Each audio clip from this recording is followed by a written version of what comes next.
Alright, this video I'd like to say that banning guns is not the solution. Um, just thought about this right now. I think it's a good way of seeing things. It's with all these killings going on, they're talking about, oh, we need to make stricter gun laws, and this will prevent these types of killings.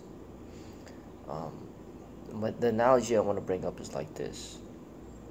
Imagine there's no guns involved, and there's a man who's very strong, and he just rapes, beats, and kills a woman, and then does it to another, rapes, beats, and kills a woman. Just keeps doing it to women, like a serial rapist, serial killer, kills 50 women. Beats them all, rapes them all, kills them all. Now, what's the solution to that? You can't say, oh, let's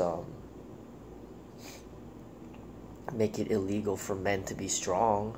It's impossible. You can't make it illegal for a man to be strong.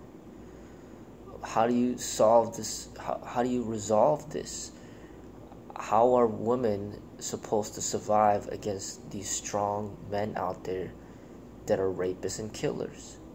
Well, you need to empower the women. You need to get them armed. You need to get them trained. So then when this strong man tries to rape this highly trained woman, he gets shot and killed. You might have to arm the woman. You might have to, teach them how to use knives, use other weapons, how to defend themselves, how to prevent the rape. So then when this serial killer and this rapist tries to rape this woman, kill this woman, he ends up getting killed. So that is the analogy I want to bring up. Is like, in order to prevent all this violence and to prevent yourself from being a victim, you need to protect yourself from this violence. So you go into that nightclub and there's 100 people in there that have no guns, and then one guy has a gun, goes in there and kills 50 of those people, and then injures another 50 of those people. Well, the people that would have been armed in that club could have survived. They could have killed this person before he was able to at least get into the double digits of dead bodies. There's a good chance, if you walk into a room or in a club and every single person in there is armed, all 100 of those people, they're armed but yet they're peaceful, and then this person tries to shoot up the club, well, he's not going to be able to kill too many people before he gets shot and killed himself. Just look at it like this. Anytime any of these people that have guns, anytime they kill a police officer, they only kill like 1 or 2 before they get shot and killed themselves. Or they might not even kill any. They just can't survive against the police because the police are armed.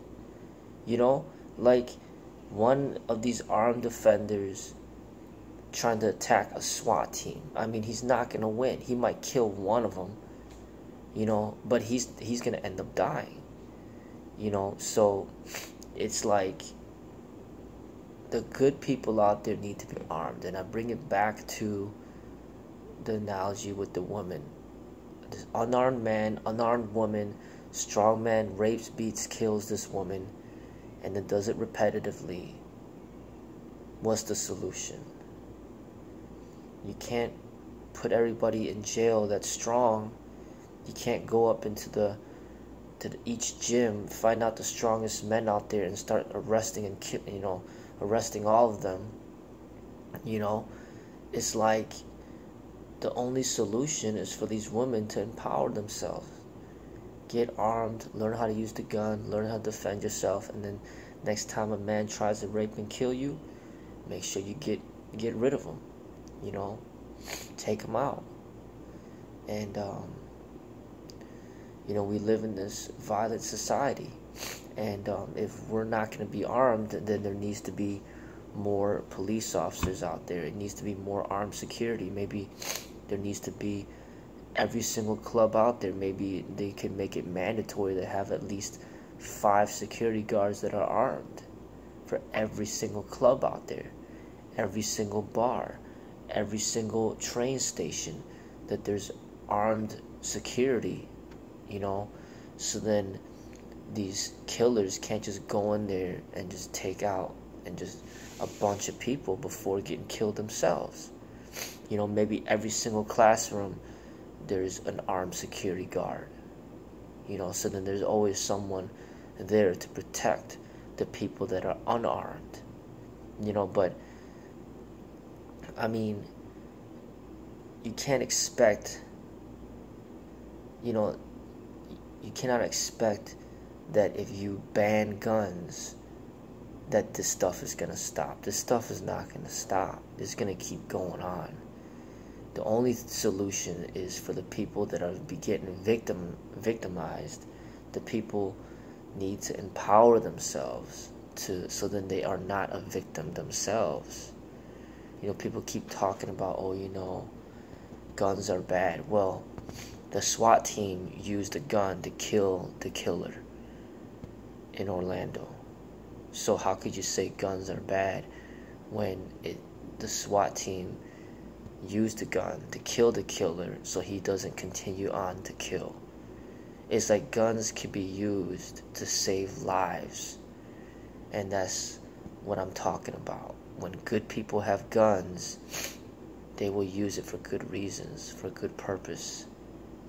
They're not going to use it for bad reasons. So essentially the question boils down to determining who are the good people in this world.